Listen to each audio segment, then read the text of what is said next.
Corona काल में बंद रहे सभी स्कूल अब खुलने लगे हैं। खासकर 10वीं और 12वीं की आने वाली बोर्ड परीक्षाओं के मद्देनजर उत्तराखंड सरकार ने पहले ही एसओपी जारी कर दी थी, जिसके बाद पहले हल्द्वानी के सरकारी स्कूलों ने पढ़ाई शुरू करवाई और अब प्राइवेट स्कूलों में भी पढ़ाई शुरू हो गई है। लेकिन मंगलवार को जब प्राइवेट विद्यालय खुले तो दृश्य कुछ खास नहीं थे। लगभग 95% बच्चों ने स्कूलों में आना उचित नहीं समझा। कोविड के डर के कारण ज्यादातर स्कूलों में विद्यार्थियों का आंकड़ा 10 के पार भी नहीं गया, तो कुछ स्कूलों में एक भी विद्यार्थी नहीं पहुंचा। अभी भी शहर में कुछ प्राइवेट स्कूल ही खुलने पाए हैं, जबकि बाकी स्कूल 1 या 2 दिन में खुलने की तैयारियां कर चुके हैं। विद्यार्थियों के स्कूल ना आने का सबसे बड़ा कारण तो अभिभावकों का कोरोना के प्रति भय ही है। दूसरा कारण यह भी रहा कि सरकार की एसओपी में डुअल मोड में पढ़ाई करवाने के निर्देश दिए गए थे, जिसकी वजह से छात्रों को घर पर रहकर ऑनलाइन पढ़ाई करना ही उचित लगा। इसके अलावा स्कूल संचालकों ने साफ साफ कहा था कि विद्यार्थी स्कूल आएंगे तो उन्हें पूरी फीस भरनी होगी, जबकि ऑनलाइन पढ़ाई में ट्यूशन फीस के अलावा कोई अन्य शुल्क नहीं दिया जाता। यूपी के सीएम योगी आदित्यनाथ ने मंगलवार को भगवान बद्रीनारायण के दर्शन के साथ शुरू किया उत्तराखंड दौरा। सीएम त्रिवेंद्र सिंह रावत ने योगी आदित्यनाथ के संग किए दर्शन। यूपी और उत्तराखंड के मुख्यमंत्री एक साथ बद्रीनाथ धाम पहुंचे, जहां उन्होंने करीब 45 मिनट तक भगवान बद्रीनाथ की पूजा की।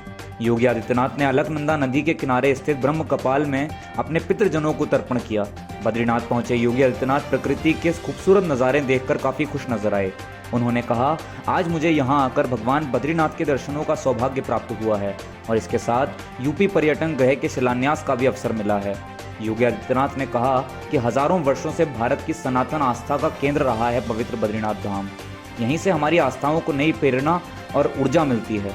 दर्शन संबंधित सभी कार्यों के बाद सीएम योगी आदित्यनाथ और सीएम त्रिवेंद्र सिंह रावत ने जोशीमठ में बन रहे यूपी पर्यटन आवास गृह का मिलकर शिलान्यास किया। योगी आदित्यनाथ के आदेशों पर बद्रीनाथ धाम के पास करीब 1 एकड़ की भूमि पर और तकरीबन 11 करोड़ की लागत से पर्यटक आवास गृह का निर्माण कराया जा रहा है, जिसमें 40 कमरे बनाए जाएंगे। यूपी के मुख्यमंत्री योगी आदित्यनाथ ने सीमा पर तैनात आईटीबीपी के जवानों से भी मुलाकात की। उन्होंने उत्तराखंड सरकार को बधाई देते हुए कहा कि उत्तराखंड में पर्यटन और श्रद्धा दोनों को सम्मान देने के लिए और पर्यटन की अपार संभावनाओं को पैदा करने के लिए जो प्रयास किए जा रहे हैं वो काफी सराहनीय हैं। 21 नवंबर को मुख्यमंत्री त्रिवेंद्र सिंह रावत बेरोजगार युवाओं के हित में एक जरूरी योजना का शुभारंभ करेंगे। सहकारिता विभाग की दीनदयाल उपाध्याय सहकारिता किसान कल्याण योजना के तहत अब बेरोजगार युवाओं को भी लोन मिला करेगा। किसानों के साथ साथ बेरोजगार युवा जो कुछ करना चाहते हैं उन्हें शून्य ब्याज दर पर 3 लाख रुपए तक का लोन उपलब्ध कराया जाएगा। इस महत्वपूर्ण योजना की शुरुआत मुख्यमंत्री रावत उधम सिंह नगर से करेंगे। इसके बाद हर जिले में कार्यक्रम आयोजन कर ऋण वितरण की इस योजना को लाभार्थियों तक पहुंचाया जाएगा। स्वतंत्र प्रभार से सहकारिता राज्य मंत्री डॉक्टर धन सिंह रावत ने सहकारिता विभाग की एक बैठक विधानसभा स्थित कार्यालय में बुलाई गई थी, जिसमें उन्होंने आगामी 21 नवंबर को मुख्यमंत्री के हाथों शुरू होने वाली इस योजना की तैयारियों को लेकर सभी अधिकारियों को दिशा निर्देश दिए। बैठक में दीनदयाल उपाध्याय सहकारिता किसान कल्याण योजना की प्रगति, बकाया ऋण वसूली, पैक्स कंप्यूटराइजेशन और पैक्स कैडर सचिव सेवा नियमावली सहित जिला सहकारी बैंकों में रिक्त पदों को भरे जाने के साथ साथ कई अन्य जरूरी बातों पर चर्चा की गई। रामगढ़ का नाम हाल ही में खासा चर्चाओं में रहा है। उत्तराखंड की सबसे बड़ी फ्रूट प्रोसेसिंग यूनिट का निर्माण भी रामगढ़ ब्लॉक में ही होना है। इसका कुछ श्रेय यहाँ के प्रगतिशील किसानों को भी जाता है। पुरुषों के अलावा यहाँ की महिलाएं भी किसी से कम नहीं हैं। दरअसल अब ऐसा महसूस होता है कि शायद जल्द ही रामगढ़ ब्लॉक का नाम देश भर में फैलेगा। यह संभव होगा महिला काश्तकारों द्वारा उगाई जा रही हर्बल टी की मदद से।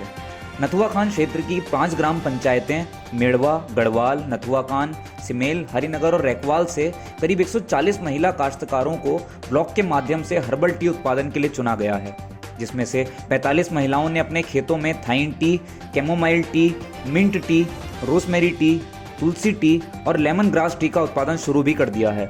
इसके अलावा करीब 6 महिलाओं के खेतों में उद्यान विभाग की मदद से ब्लॉक पाली हाउस भी लगाएगा।